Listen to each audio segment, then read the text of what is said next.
अस्सलाम वालेकुम dear students, welcome to the smart education YouTube channel. तो केमिस्ट्री ऑफ ट्रांजिशन एलिमेंट्स में आज हम डिस्कस करेंगे general features of the transition elements.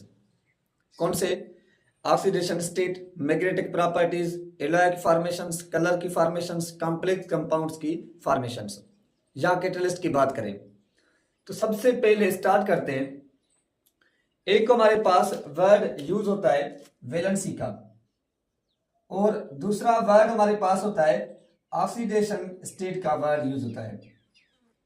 तो दोनों में डिफरेंस क्या होता है, या ऑक्सीडेशन नंबर भी आप कह सकते हैं। वैलेंसी का मतलब होता है कि the combining capacity power of an elements with in other element.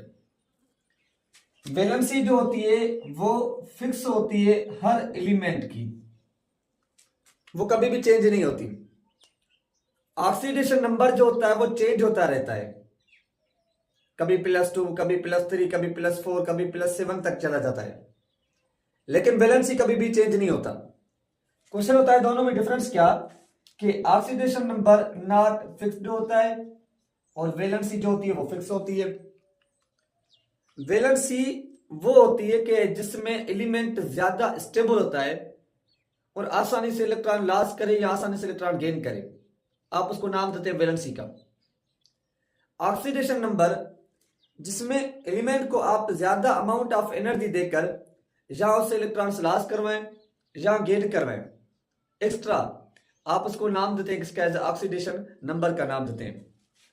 D block वाले एलिमेंट्स की वैलेंसी फिक्स नहीं होती, सारे के सारे वेरिएबल ऑक्सीडेशन स्टेट शो करते हैं। अहम एमसीक्यूज होते हैं, इनमें से पूछे जाते हैं कि मैक्सिमम वैलेंसी मैग्नेट्स की या क्रोमियम की, सॉरी ऑक्सीडेशन नंबर, या मिनिमम कितना होता है। देखें, स्केलियम का एटॉमिक नंबर है 21, तो इनकी इलेक्ट्रॉनिक कॉन्फ़िगरेशंस कौन सी है? 4s1, 4s2 और 3d1, आखिरी शेल की इलेक्ट्रॉनिक कॉन्फ़िगरेशंस। जब ये s के 2 इलेक्ट्रॉन्स लॉस करता है बाहर वाले, तो उस वक्त ये +2 क्या करता है कि ऑक्सीडेशन स्टेट शो करता है, जब ये s वाले 2 इलेक्ट्रॉन लॉस करेगा। उसके बाद ये s वाले 2 भी, अगर d वाला एक भी इलेक्ट्रॉन लॉस करता है तो ये ऑक्सीडेशन नंबर शो करता है +3। तो स्केंडियम Cl2 के अंदर भी एग्जिस्ट करेगा, स्केंडियम Cl3 के अंदर भी क्या करता है कि एग्जिस्ट करता है। दूसरी पॉइंट, जब ये s वाले इलेक्ट्रॉन्स लॉस करते हैं उस वक्त ये आयोनिक बॉन्ड की फॉर्मेशंस करते हैं, उस वक्त ये आयोनिक बॉन्ड्स बनाते हैं। जब ये डी वाले इलेक्ट्रॉन्स भी उसके अंदर ऐड करते हैं तो उस वक्त ये कोवेलेंट बॉन्ड की क्या करते हैं कि फॉर्मेशंस करते हैं। तो डी ब्लॉक वाले 2 टाइप का बॉन्ड्स बनाता है। कौन सा? एस में से भी बनाता है, डी में से भी बनाता है। अगर एस वाले इलेक्ट्रॉन्स लॉस कर रहा है तो आयोनिक बॉन्ड, अगर डी के इलेक्ट्रॉन्स भी ऐड कर रहा है तो वो हमारे पास कोवेलेंट बॉन्ड्स कहलाता है। ये पॉइंट्स हमेशा के लिए याद रखते हैं, एमसीक्यूज में पूछी जाती है। उसके बाद इसका एटॉमिक नंबर है 22, तो 4s2 और 3d क्या होता है 2।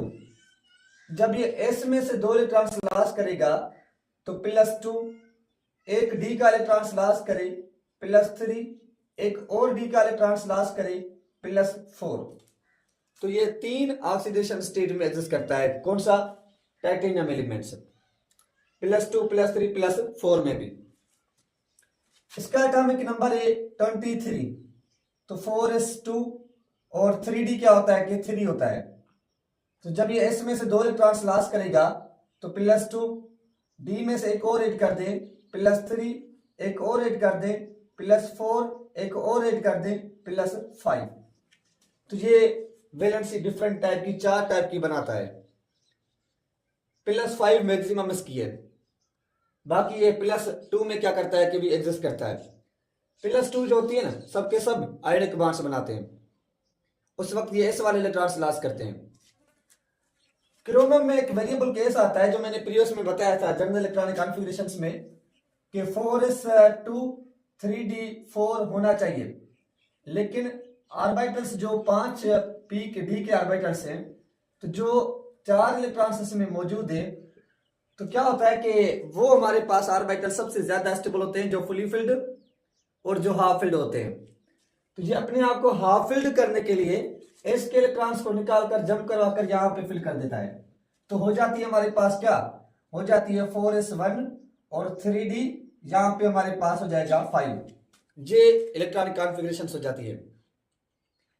तो क्रोमो में हमारे पास +1 में भी जब एस वाला इलेक्ट्रॉन लॉस करेगा, उसके बाद ये +2 +3 +4 +5 +6 तक एग्जिस्ट करेगा। ज्यादा से ज्यादा जैसे आपने कंपाउंड्स देखा होगा ये K2Cr2O7, यहाँ पे ये 7 2 -14 क्योंकि ऑक्सीजन की -2 वैलेंसी होती है। पोटेशियम 1 की +1 2 की +2, 14 में से 2 जाएगा, बाकी बचेगा हमारे पास 12 और 12 को क्रोमम 2 है तो आप 2 के साथ डिवाइड करें 1 2 1 6 2 12 तो +6 में एग्जिस्ट करता है। मैग्नीज की 4s2 3d5, तो इस में से 2 इलेक्ट्रॉन्स लॉस करेगा, उसके बाद +3 +4 +5 +6 +7 तक, क्योंकि आखिरी शेल में 5 इलेक्ट्रॉन्स डी में, 2 इलेक्ट्रॉन्स किस में एस में। अच्छा, अब इलेक्ट्रॉनिक जो ऑक्सीडेशन नंबर है डिक्रीज होना शुरू करेगा। यहां से क्या हुआ इंक्रीज हुआ, क्यों? नंबर ऑफ अनपेयर्ड इलेक्ट्रॉन्स क्या हो रहे थे इंक्रीज हो रहे थे। अब पेयर्ड होना इलेक्ट्रॉन शुरू होंगे, कौन से कि अब हमारे पास इसकी जो मैग्नीज तक ये ऑक्सीडेशन नंबर आ गया है, ये इलेक्ट्रॉनिक कॉन्फ़िगरेशन आ गई है। अब क्या होता है आयरन का एटॉमिक नंबर होता है 26, ये 26 होता है, 24 था 25 था, तो 4s2 और 3d6 है, एक इलेक्ट्रॉन यहां पे आ चुका है। अब ये भाई साहब कोशिश करेगा कि अपना इलेक्ट्रॉन्स गेन करे, शेयर करे, ताकि ये फुली फिल्ड हो जाए। अब ये इलेक्ट्रॉन्स लॉस नहीं करेगा, अब ये शेयर करेगा, गेन करेगा, ताकि इलेक्ट्रॉन्स फुली फिल्ड हो जाए। कोऑर्डिनेशन केमिस्ट्री काफी ज्यादा अहम केमिस्ट्री होती है, आगे जाके डिस्कस करेंगे। अब एस वाले 2 इलेक्ट्रॉन्स लॉस करेगा तो +2, बाकी इनमें गेन करना शुरू करेगा।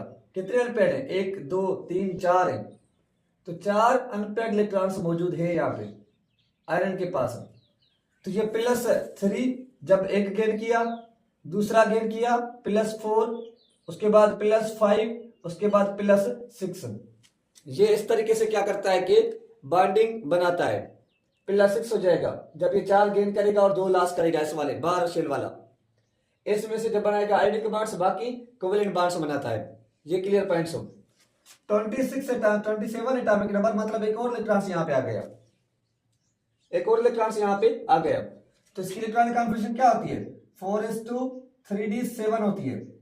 तो ये +2 में तो एस वाले, बाकी 3 इसके पास अनपेयर्ड हैं, तो एक और हमारे पास करेगा +3 +4 +5, ये इसकी क्या हो जाएगी ऑक्सीडेशन नंबर हो जाएगा। उसके बाद ये एटॉमिक नंबर 28, एक और इलेक्ट्रॉन यहाँ पे आ गया, तो इसकी इलेक्ट्रॉनिक कॉन्फ़िगरेशन क्या होती है? 4s2 3d हमारे पास 8 होती है, 3d 8। तो एस वाले 2 इलेक्ट्रॉन्स लॉस करेगा, आयोनिक बॉन्ड्स बनाएगा +2 में, बाकी एक ये गेन करेगा तो +3, ये दूसरा गेन करेगा तो +4। तो ये हो जाएगा इसके इलेक्ट्रॉनिक कॉन्फ़िगरेशन। कॉपर एक और इलेक्ट्रॉन आ गया है, 29 एटॉमिक नंबर है, सेम वो केस आ जाता है जो मैंने आपको बताया था। कौन सा? फुली फिल्ड करने के लिए, अपने आप को स्टेबल करने के लिए क्या करता है कि 4s2 3d9 होना चाहिए, लेकिन इसमें से निकालकर d कर देता है, यहां पे 10 कर देता है।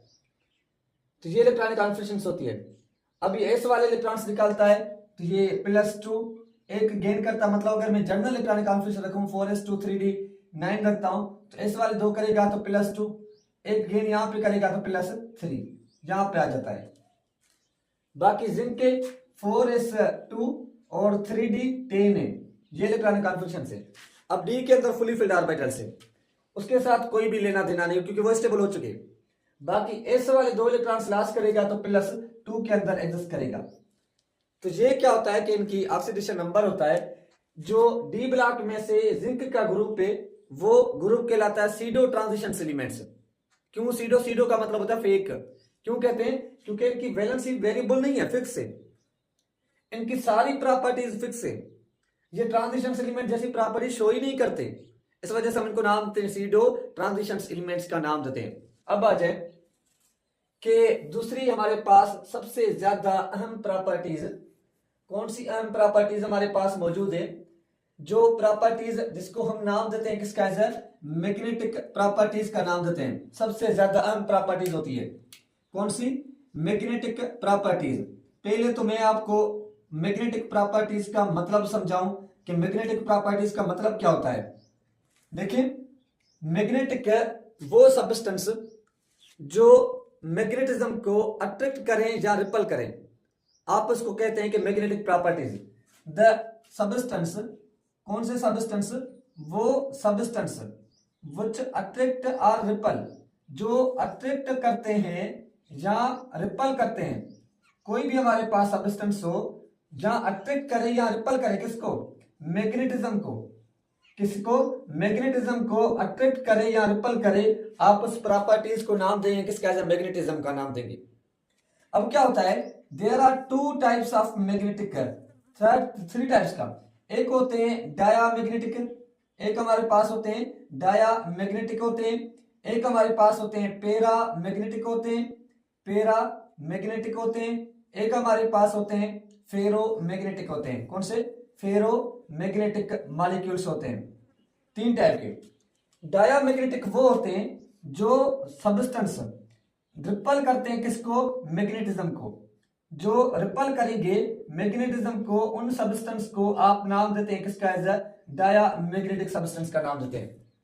और रिपल जस्ट वही करते हैं जिनके पास ऑल इलेक्ट्रॉन्स जो होते हैं आखिरी शेल में वो पेयर्ड इलेक्ट्रॉन्स होते हैं, तो आप उनको नाम देते हैं किसका? ऑल इलेक्ट्रॉन्स जो होंगे वो पेयर्ड इलेक्ट्रॉन्स होंगे, आप उनको कहेंगे डायामैग्नेटिक सब्सटेंस। पैरामैग्नेटिक वो सब्सटेंस होते हैं जो अट्रैक्ट करते हैं किसको? अट्रैक्ट करते हैं मैग्नेटिज्म को, आप उस सब्सटेंस को नाम देते हैं किसका? एज पैरामैग्नेटिज्म का नाम देते हैं। और वो सब्सटेंस अट्रैक्ट करते हैं जो सब्सटेंस के अंदर अनपेयर्ड इलेक्ट्रॉन्स मौजूद होते हैं। चाहे हमारे पास एक भी अनपेयर्ड इलेक्ट्रॉन्स मौजूद हो तो वो सब्सटेंस क्या होगा? कि पैरामैग्नेटिज्म होगा। फेरोमैग्नेटिक वो होते हैं जो स्ट्रांग क्या होते हैं कि अट्रैक्ट करते हैं। स्ट्रांग हमारे पास अट्रैक्ट करेंगे किसको? स्ट्रांग अगर अट्रैक्ट कर रहे हैं किसको? मैग्नेटिज्म को, तो आप उनको नाम देते हैं किसका? एज फेरोमैग्नेटिज्म प्रॉपर्टीज का नाम देते हैं। यहां पे एक पॉइंट्स लिखना कि all paramagnetic molecules are not ferromagnetic but all ferromagnetic is a paramagnetic. सारे के सारे फेरोमैग्नेटिक पैरामैग्नेटिक प्रॉपर्टी शो करते हैं, लेकिन सारे के सारे पैरामैग्नेटिज्म कभी भी फेरोमैग्नेटिक नहीं होते, क्योंकि ये वो होंगे जो स्ट्रांग होंगे। अब बात करते हैं किसकी? कौन से सब्सटेंस इनमें से पैरामैग्नेटिज्म में, कौन से सब्सटेंस डायामैग्नेटिज्म में? यहां पे एस के अंदर एक इलेक्ट्रॉन्स मौजूद था, दो अनपेयर्ड इलेक्ट्रॉन्स थे, और यहां पे डी के अंदर क्या था? एक इलेक्ट्रॉन्स मौजूद था। तो मतलब ये हुआ कि जो स्कैंडियम हमारे पास एलिमेंट्स है, कौन सा? ये स्कैंडियम, एस के अंदर दो इलेक्ट्रॉन्स और ये डी ऑर्बिटल्स जो है 5 ऑर्बिटल्स मौजूद है, एक इलेक्ट्रॉन्स यहाँ पे। तो जो स्कैंडियम हमारे पास होता है, एक अनपेयर्ड इलेक्ट्रॉन्स मौजूद है, तो स्कैंडियम हमारे पास क्या है कि पैरामैग्नेटिज्म शो करेगा। उसके बाद टाइटेनियम के अंदर दो अनपेयर्ड इलेक्ट्रॉन्स मौजूद होते हैं, D2 होता है, मतलब कि ये भी हमारे पास क्या है कि पैरामैग्नेटिक मॉलिक्यूलर प्रॉपर्टीज शो करेगा। वेनेडियम के अंदर 3 इलेक्ट्रॉन्स मौजूद हैं, तो मतलब कि वेनेडियम भी हमारे पास 3 अनपेयर्ड, मतलब स्कैंडियम से टाइटेनियम ज्यादा, टाइटेनियम से वेनेडियम ज्यादा, क्योंकि 3 अनपेयर्ड इलेक्ट्रॉन, जितने ज्यादा अनपेयर्ड इलेक्ट्रॉन्स उतना ज्यादा पैरामैग्नेटिक प्रॉपर्टी शो करता है। तो ये भी क्या करेगा? पैरामैग्नेटिज्म मॉलिक्यूल शो करेगा। ये भी पैरा, ये भी पैरा और ये भी पैरा। क्रोमियम के अंदर 4 अनपेयर्ड इलेक्ट्रॉन्स, लेकिन क्रोमियम अपने आप को स्टेबल करने के लिए ये भी इलेक्ट्रॉन्स निकाल करके यहां पे फिल कर देता है, तो 6 के 6 अनपेयर्ड इलेक्ट्रॉन्स। कितने? 1 2 3 4 5 6 अनपेयर्ड। सबसे ज्यादा स्ट्रांग पैरामैग्नेटिक प्रॉपर्टी शो करता है, सबसे ज्यादा, क्योंकि इसके पास सबसे ज्यादा क्या होते हैं कि नंबर ऑफ इलेक्ट्रॉन्स मौजूद होते हैं। तो ये भी हमारे पास इसके अंदर ये मॉलिक्यूल्स है, तो ये फेरोमैग्नेटिक भी कह सकते हैं, पैरामैग्नेटिक भी कह सकते हैं। उसके बाद जो मैग्नेटिस होता है, एक इलेक्ट्रॉन्स यहाँ पे मौजूद होता है।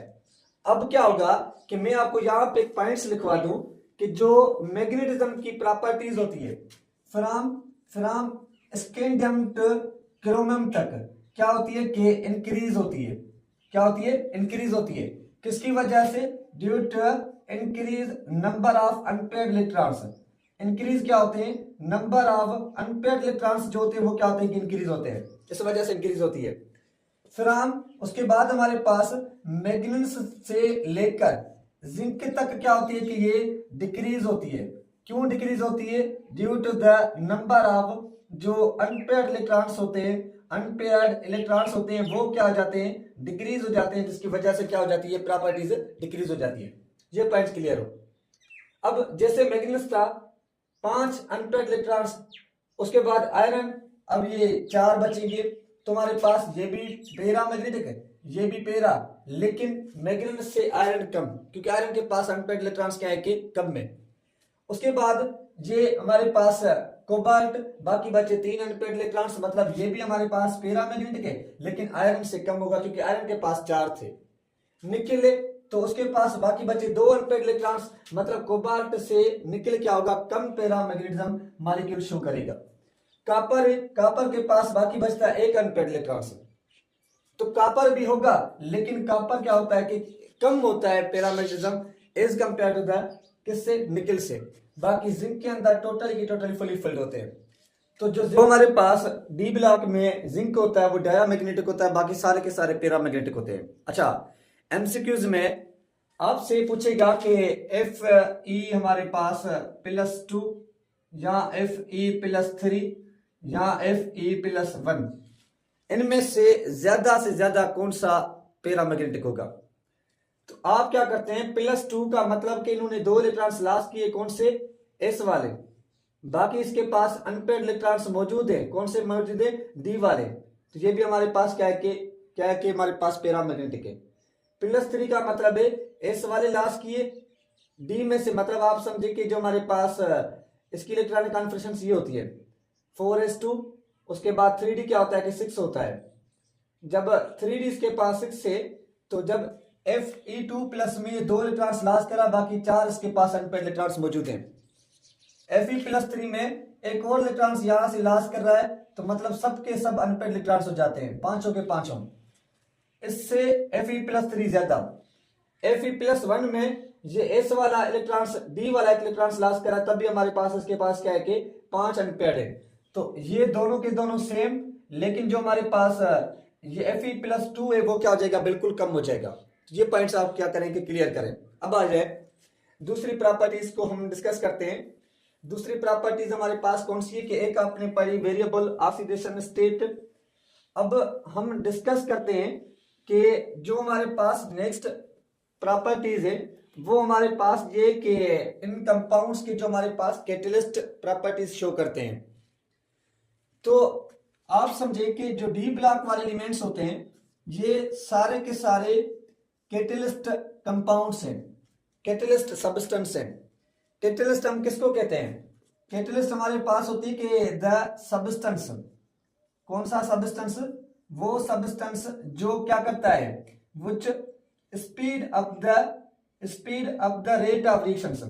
वो सब्सटेंस जो स्पीड अप करता है रेट ऑफ रिएक्शंस को, आप उनको नाम देते हैं किसका? एज ए कैटलिस्ट का नाम देते हैं। तो जो ट्रांजिशन एलिमेंट्स होते हैं, ये ट्रांजिशन एलिमेंट्स सारे के सारे तो नहीं कह सकता, लेकिन काफी एलिमेंट्स ऐसे हैं जो एज अ कैटलिस्ट तौर पे क्या होते हैं कि यूज होते हैं। किसमें? डिफरेंट कंपाउंड्स के अंदर जब उनकी फॉर्मेशंस करते हैं। कैटलिस्ट का काम होता है रिएक्शंस को स्पीड अप करवाना। उसमें हिस्सा नहीं लेता, हिस्सा लेता है पहले, लेकिन फाइनल प्रोडक्ट्स में से निकल जाता है। जैसे आप क्या करता है कि एक आप एजेंट यूज करते हैं कोई भी काम करवाने के लिए, तो आप उसको पैसे देते हैं, वो आपको काम करके देता है, मतलब वो खुद हिस्सा लेता है लेकिन उस काम के अंदर तो नहीं लेगा ना, काम करके बाहर निकल जाएगा और वो आपको अपना चीज दे देगा। एजेंट का काम होता है। इनका समझे एज एजेंट तौर पे काम करते हैं। कौन सा? कि ये कैटलिस्ट तौर पे यूज करते हैं। रीजन हमारे पास क्यों होता है, क्योंकि इनके हमारे पास अंदर क्या होती है कि स्मॉल स्पेसेस मौजूद होती हैं, स्मॉल स्पेसेस मौजूद होते हैं, इनके पास वाइड्स क्या होते हैं कि मौजूद होते हैं।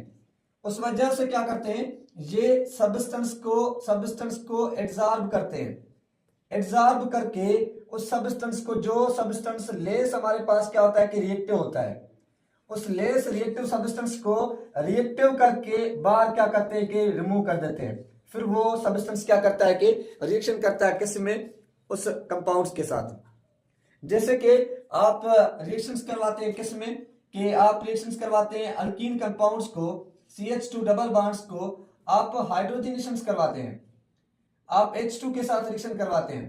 तो उस वक्त हम क्या करते हैं, यहाँ पे प्लेटिनम, निकिल या कोई और कैटलिस्ट यूज करते हैं।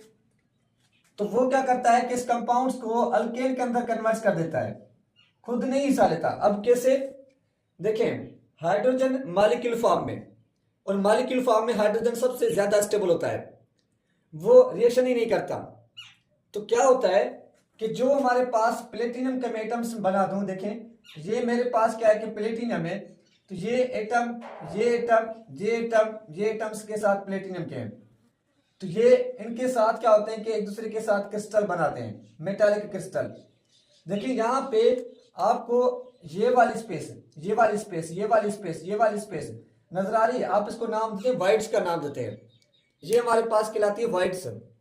तो क्या होता है, जब आप हाइड्रोजन इसके अंदर रखते हैं, तो हाइड्रोजन एक गैस है, तो आप प्रेशर करते हैं, तो ये हाइड्रोजन इसके अंदर क्या हो जाता है, एब्जॉर्ब हो जाता है वाइड्स के अंदर, यहाँ पे बैठ जाता है। जैसे यहाँ पे एब्जॉर्ब होगा, बैठ जाएगा, तो क्या होता है कि हाइड्रोजन आया था H2 फॉर्म में,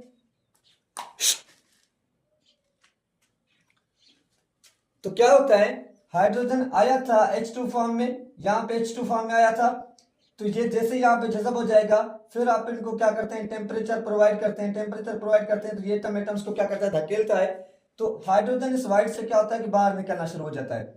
लेकिन कौन से फॉर्म में, हाइड्रोजन एटॉमिक फॉर्म में अब बाहर निकलेगा, आया था मॉलिक्यूल फॉर्म में, यहां से निकलेगा एटॉमिक फॉर्म में। तो आप ऐसे समझें, ये कंपाउंड्स वो कंपाउंड्स होते हैं जो एज अ कैटलिस्ट तौर पे क्या होते हैं कि वर्क करते हैं, ये ट्रांजिशन एलिमेंट्स।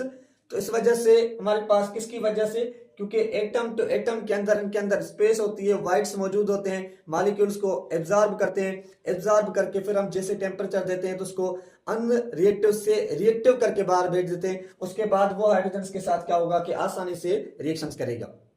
जैसे कि हमारे पास डिफरेंट कंपाउंड्स हैं कि आप कांटेक्ट मेथड के अंदर, कांटेक्ट मेथड जिसमें SO2 को ऑक्सीजन के साथ रिएक्शन करवाते हैं, तो वो कन्वर्ट हो जाता है किसमें, SO3 में। ऑक्सीजन लेस रिएक्टिव होता है, रिएक्शन नहीं करता, तो आप यहाँ पे V2O5 वेरिडियम पेंटाऑक्साइड क्या करते हैं, कैटलिस्ट यूज करते हैं। जैसे कि हमारे पास जिंक यूज होता है क्लेमेंसन रिएक्शंस के अंदर, वहां पे आप यूज करते हैं कार्बोक्सिलिक एसिड की, जब हम क्या करवाते हैं कि ये इसमें कार्बोक्सिलिक एसिड बनाते हैं टोलिन कंपाउंड से। यहाँ डिफरेंट हमारे पास रिएक्शंस होते हैं, जैसे कि आप N2 को रिएक्शन करवाते हैं 3H2 के साथ, प्रोडक्ट्स बनता है कौन सा, 2NH3 अमोनिया बनता है, हेबर बोश प्रोसेस। ये हाइड्रोजन लेस रिएक्टिव है, तो यहाँ पे आप आयरन क्या करते हैं कि प्लेटिनम क्या करते हैं, कैटलिस्ट यूज करते हैं। तो ये डिफरेंट टाइप में क्या होते हैं, रिएक्शंस होते हैं, जहां पे आप क्या करते हैं कि इन कैटलिस्ट को यूज करके आप सब्सटेंस को प्रोडक्ट्स में कन्वर्ट कर देते हैं, रेट ऑफ रिएक्शंस को बढ़ाते हैं। कैटलिस्ट एक्टिवेशन एनर्जी को कम करता है, रेट ऑफ रिएक्शंस को क्या करता है कि इंक्रीज करता है। तो इस वजह से, क्योंकि इनके अंदर स्मॉल स्पेसेस होती हैं, इनके अंदर स्मॉल वाइड्स होते हैं, इस वजह से ये कैटलिस्ट तौर पे क्या करते हैं कि काम करते हैं। उसके बाद दूसरी हमारे पास इसकी प्रॉपर्टीज है, जो हमारे पास क्या है कि कलर फॉर्मेशन। तो ये मेरे पास डी ब्लॉक वाले एलिमेंट्स की वेरिएबल प्रॉपर्टीज वाली बात कर रहा था।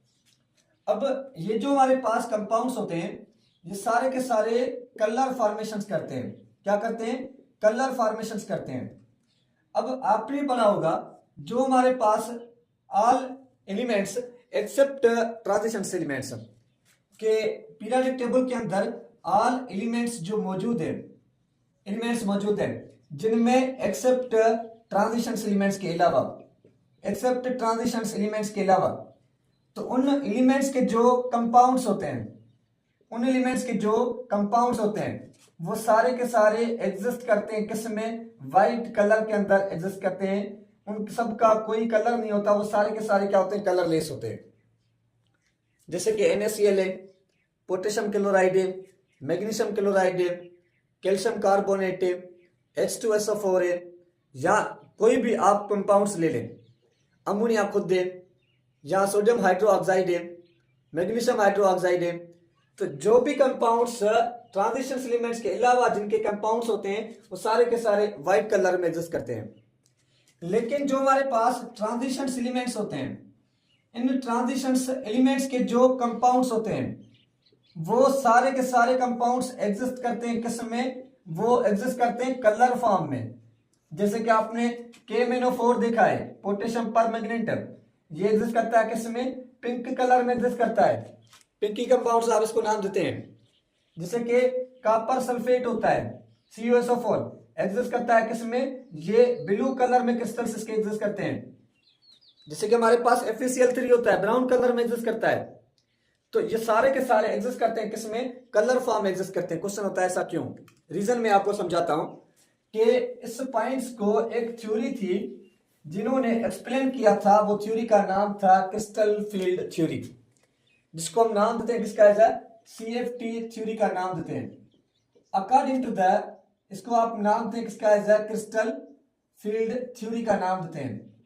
इस थ्योरी ने ये कॉन्सेप्ट दिया था कि जब मेरे पास जो d ऑर्बिटल एलिमेंट्स होते हैं वो सारे के सारे डीजेनरेट ऑर्बिटल्स हैं, सारे के सारे क्या है, डीजेनरेट ऑर्बिटल्स होते हैं, स्प्लिट होते हैं जब हम उनको एनर्जी देते हैं, ब्रेकडाउन्स होते हैं जब हम उनको एनर्जी देते हैं।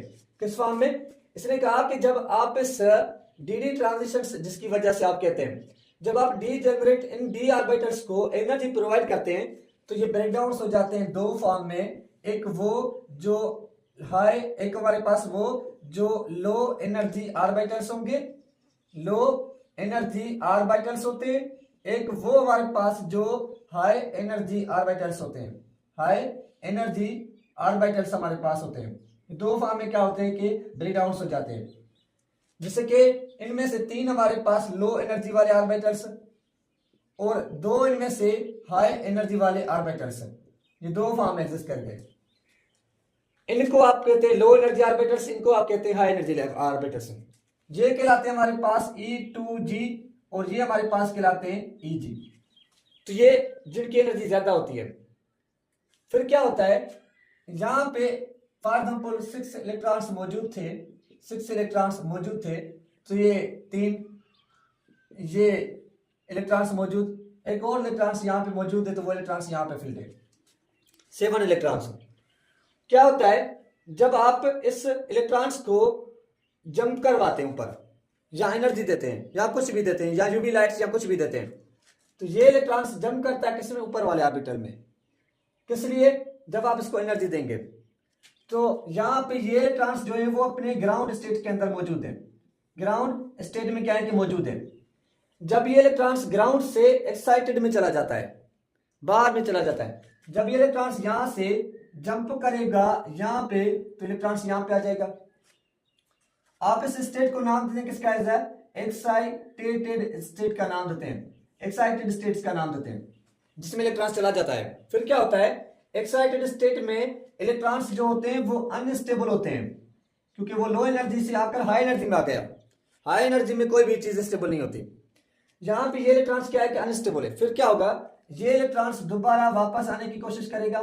जब दोबारा वापस आने की कोशिश करेगा तो यहाँ से एनर्जी क्या करता है कि इमिट्स करता है। जब एनर्जी इमिट्स करता है तो हमारे पास क्या होता है कि कलर फॉर्मेशंस होती है। उस वक्त हमारे पास क्या होती है, कलर फॉर्मेशंस होती है। कौन सा कलर डिपेंड करेगा एनर्जी के ऊपर। कोई भी हमारे पास कलर हो सकता है, जैसे Fe2+ का इलेक्ट्रॉन्स कौन सा जा रहा है, 3 इलेक्ट्रॉन जा रहा है, ये इलेक्ट्रॉन जा रहा है, ये इलेक्ट्रॉन जा रहा है, डिपेंड्स करता है इलेक्ट्रॉन्स के ऊपर। तो वो डिफरेंट क्या करते हैं कि कलर फॉर्मेशंस करते हैं। तो कलर फॉर्मेशंस, अगर आपसे क्वेश्चन पूछा जाए कि डी ब्लॉक वाले एलिमेंट्स कलर क्यों बनाते हैं, डी ट्रांजिशंस की वजह से, डीजेनरेट ऑर्बिटल्स की वजह से। वो क्या करते हैं कि डिफरेंट टाइप के कलर शो करते हैं, कि डिफरेंट फॉर्म में कलर शो करते हैं। रेड भी करते हैं, ब्लू भी करते हैं, ग्रीन भी करते हैं, वायलेट भी करते हैं, डिफरेंट फॉर्म के कलर्स कंबाइन। किसकी वजह से, जस्ट जब वो इलेक्ट्रॉन्स एक्साइटेड से वापस आता है तो उस वक्त इमिट एनर्जी करता है। उस इमिशन एनर्जी से क्या होता है कि कलर फॉर्मेशन होती है। तो यहाँ पे हम लेक्चर को एंड अप करते हैं। इंशाल्लाह नेक्स्ट लेक्चर में हम डिस्कस करेंगे कॉम्प्लेक्स कंपाउंड्स को और नॉमेनक्लेचर ऑफ कोऑर्डिनेशन कंपाउंड्स सबसे ज्यादा अहम होता है। अगर आपने हमारे चैनल को सब्सक्राइब नहीं किया तो सब्सक्राइब करें और अपने दोस्तों के साथ शेयर लाजमी करें।